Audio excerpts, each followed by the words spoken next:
Shalom saudaraku, berjumpa lagi bersama dengan saya, Gembala Jemaat Gereja Isa Al-Masih Lawang Light Generation, dalam program Sapa Jemaat di Rumah.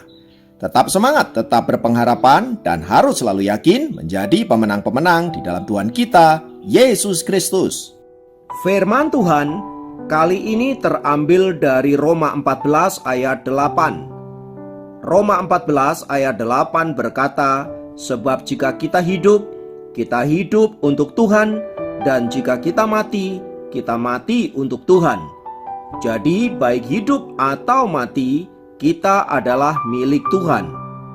Saudaraku, seorang pria didiagnosa sakit kanker stadium 4. Dan menurut dokter, hidupnya tinggal 6 bulan saja. Sebagai orang percaya, ia tahu bahwa kalau ia mati, ia akan segera bersama-sama dengan Tuhan di sorga.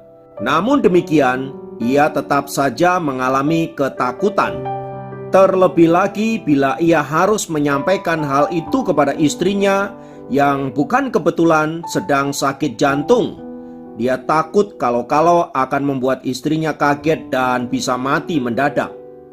Oleh karena itu, ia memutuskan untuk merahasiakan hal itu sambil menunggu waktu yang tepat untuk memberitahu istrinya.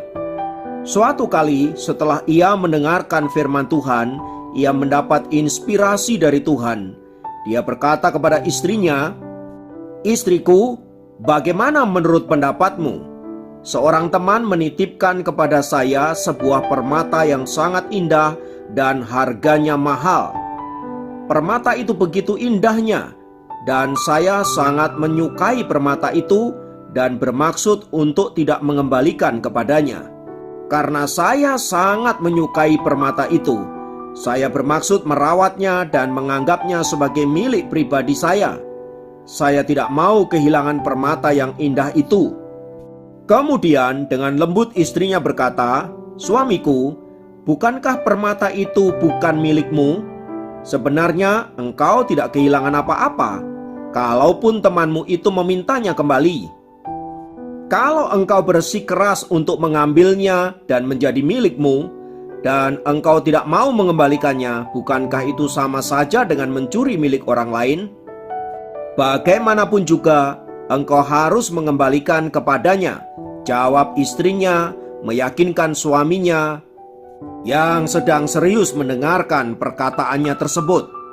Mendengar jawaban itu, suaminya berkata kepada istrinya, "Jika demikian istriku, engkau harus siap mengembalikan aku kepada Tuhan bila Dia memanggilku sewaktu-waktu untuk kembali kepadanya," sahut sang suami sambil meneteskan air mata. Barulah setelah itu dia menceritakan apa yang dikatakan dokter kepadanya menyangkut sakit kanker yang sangat mengerikan itu. Setelah pembicaraan itu, keduanya berpelukan, meneteskan air mata, dan larut di dalam keharuan. Tetapi kali ini bukanlah air mata seorang anak kecil yang cengeng, bukan pula air mata amarah atau kesedihan yang tak berpengharapan, tetapi air mata iman dan kemenangan. Mereka sadar bahwa hidup yang mereka jalani sepenuhnya adalah milik Tuhan, dan mereka berserah penuh apapun yang akan terjadi terhadap hidup mereka, sebab hidup mereka adalah milik Tuhan. Nah, saudaraku, menanggapi cerita di atas, firman Tuhan yang baru saja kita baca menjelaskan kepada kita bahwa sebab jika kita hidup untuk Tuhan. Artinya, bila Tuhan memberikan kesempatan kita untuk hidup di dunia ini, baiklah kita menggunakan hidup ini untuk melayani Tuhan, untuk menyenangkan Tuhan. Dan seandainya kita harus mati, kita juga mati untuk Tuhan.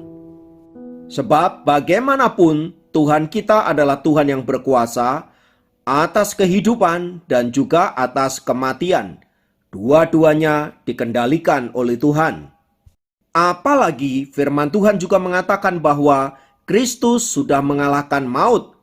Kita orang-orang yang percaya kepadanya tidak lagi ada di bawah kuasa maut yang membuat kita mati selamanya, melainkan kita memiliki kehidupan yang kekal dan abadi.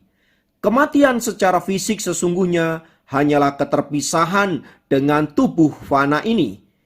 Roh kita sesungguhnya akan masuk ke dalam kekekalan, dan di sanalah kita akan hidup untuk selama-lamanya bersama dengan Tuhan dan bersama dengan orang-orang yang kita kasihi.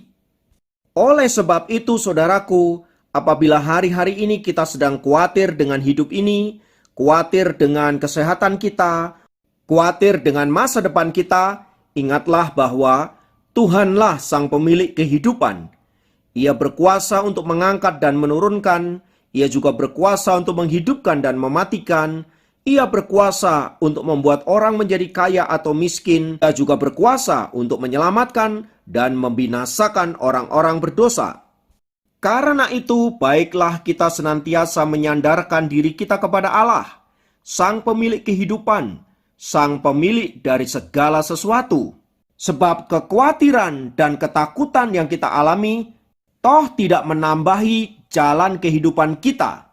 Justru karena ketakutan dan kekhawatiran itulah menyebabkan kita ada dalam lembah-lembah kekelaman, ada di dalam ketidakberdayaan, dan ujungnya kita bisa mengalami kekalahan dalam hidup ini. Karena itu, saudaraku, berdasarkan firman Tuhan di atas, mari kita membangun iman kita sedemikian rupa. Teguhlah berdiri di atas kebenaran firman Allah. Tetaplah memiliki pengharapan akan Kristus yang sudah mati di atas kayu salib untuk dosa-dosa dan kelemahan kita.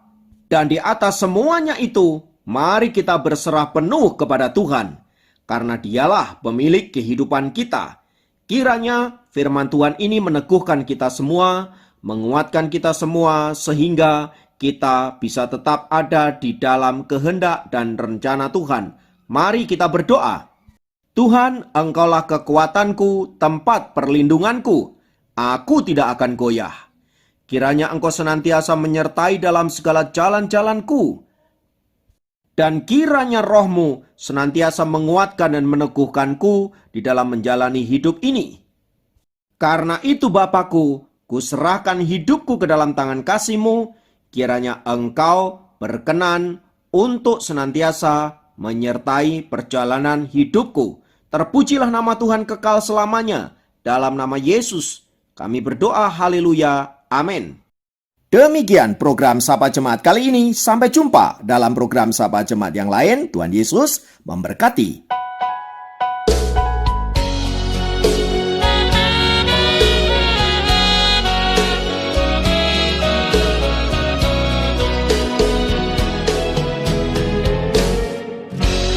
Indah rencana-Mu Tuhan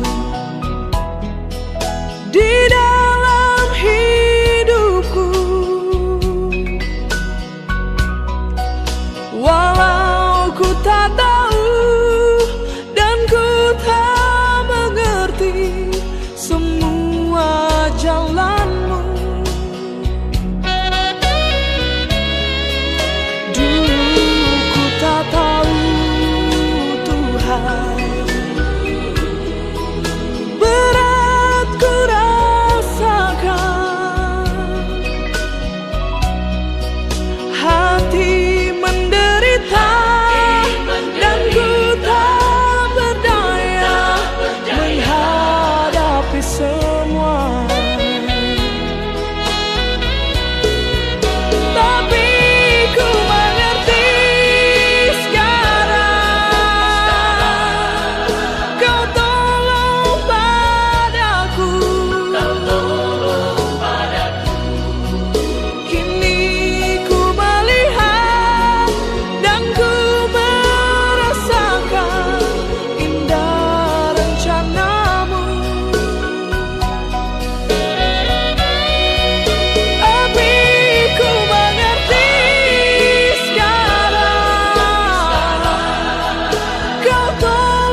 Tuhan.